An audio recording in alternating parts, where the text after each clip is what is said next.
apples out there. White people make my blood boil. When you say there are no good apples out, there are no good apples out there. White people make my blood boil. When you say there are no good apples out there, what kind of claim are you making?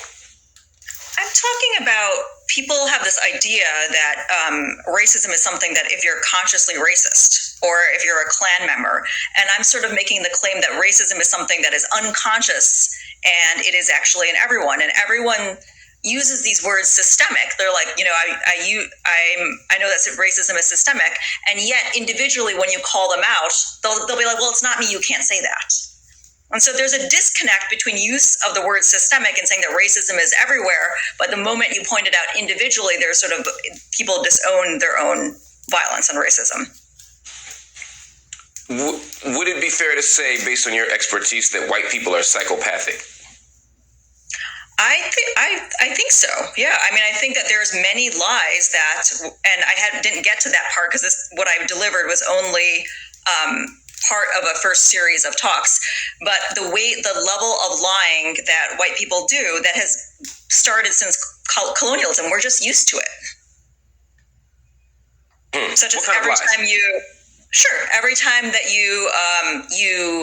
you steal a country, you loot, you say you've discovered something. I mean, this level of lie is actually part of history. We don't say that we killed all these people, we got rid of all the Native Americans. We say we discovered America. You don't talk about the level of death. You don't talk about the level of what actually occurred. You wipe the slate clean, you sanitize the violence, and you actually got lost along the way. You're trying to go to India, and then you say you discovered something. And this level of discovery is everywhere. You've discovered vegetarianism. You've discovered yoga. You've discovered everything is a discovery, and it's all actually stolen. Do you have a grandiose estimation of yourself? Do you have a really high opinion of yourself, but others might think that you have too high an opinion? You don't care. You know you're superior to them. Number 3. Do you have a constant need for stimulation? Are you bored really easily? Number 4. Are you a pathological liar? Okay, we all tell lies, more lies than we think we tell, but are you living in a kind of world of lies? Is it even hard to know when you're not lying? You lie so much? That's why the word pathological is used as it relates to disease. Number 5, are you cunning and manipulative? Do you know deep inside that you are one very cunning person who can easily manipulate others to get what you want? Are you even proud you might excel at this? Number 6, do you have a lack of remorse or guilt? So do you do bad things and for some reason you never feel bad about it? You just keep on trucking because, hey, why burden yourself with senseless guilt? Number 7, do you have a shallow affect? We guess you don't know what that means. It kind of means when your emotional reactions to things are shallow. They tend to be short-lived, or there seems in you a reduction of emotional response to certain actions or events. You might feel nothing or little when people around you are drowning in emotion.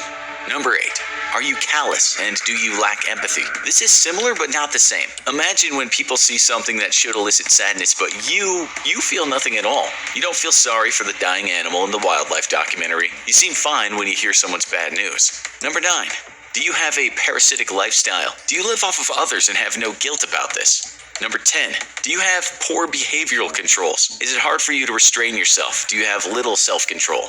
Number 11, are you sexually promiscuous? This simply means, do you sleep around? Do you have a lot of intimate partners or one-night stands? Number 12, did you display early behavior problems? Were you the out-of-control little kid? Number 13, do you lack realistic long-term goals? That's self-explanatory, but some experts say psychopaths might lack goals, but then just say stuff like, I want to rule the world or become an astronaut, but they have taken no steps to do that. Number 14, are you overly impulsive? Do actions happen too often without much thinking in the process? Number 15, are you irresponsible?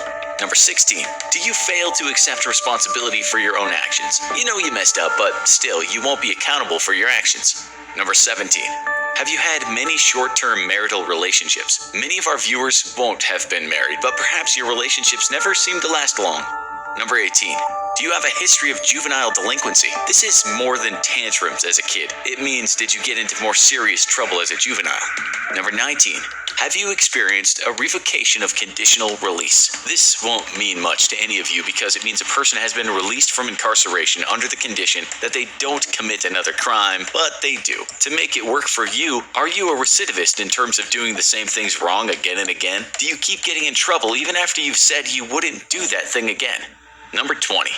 Do you display criminal versatility? Does crime come easy to you and are you good at it in many ways? Do you have a knack for criminal enterprises, even if just small transgressions such as cheating and stealing small things? So, how did you score? If you scored a 0, you have absolutely no psychopath in you, but it's unlikely many people will get a 0.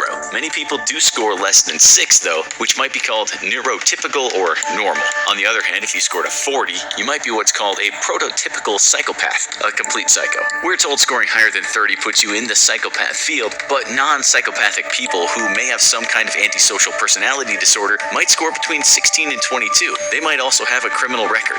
As we said, this is not a diagnostic test and it shouldn't be taken too seriously. The real tests we leave to professionals. But out of interest, what score did you get? Tell us in the... Check this out. I'm going to show you how I afforded this car.